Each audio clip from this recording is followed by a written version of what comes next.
Ever since I was little, I was always full of ideas. Whether it was me just seeing something in a totally different light, or making something out of nothing. It was one of those skills I feel like I always really had. I still have those things, but I tend to get drawn to stuff that distracts my brain from the creative process at hand. Being creative and imaginative and overall hardworking when talking about art tends to become very difficult every now and then.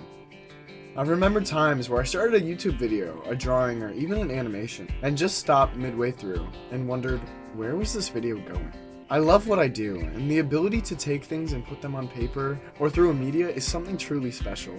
But sometimes my brain just stalls and I run out of ideas. It's like your pencil wants to keep writing, and your hands want to keep typing on that keyboard of yours, saying the words your heart truly doesn't know how to say. But there's a part of you that doesn't know what to write.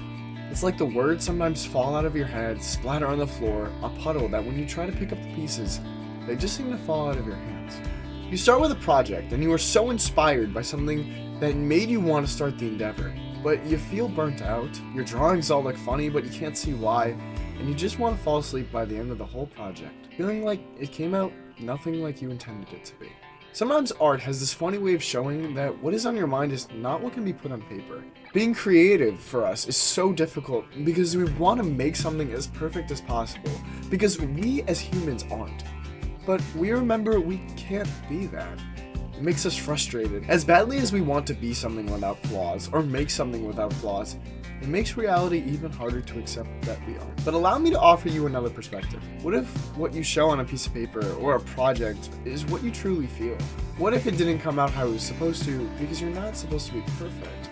What if those lines that feel off or the eyes that just don't look quite right are exactly how they are supposed to look?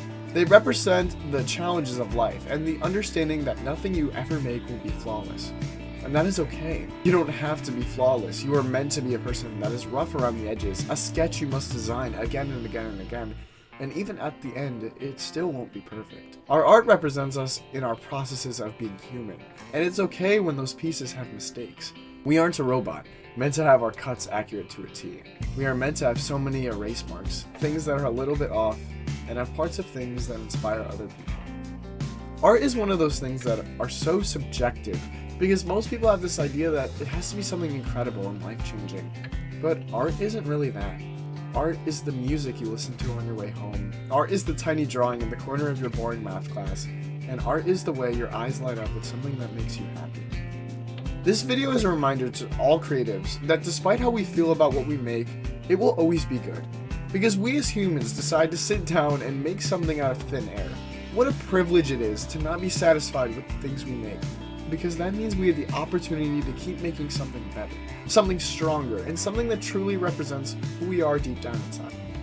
I love making art, and despite all the times I sat down at my computer and stared at the screen wondering what I was going to make or what I was doing, everything I've ever made in the end was worth the time I put into it.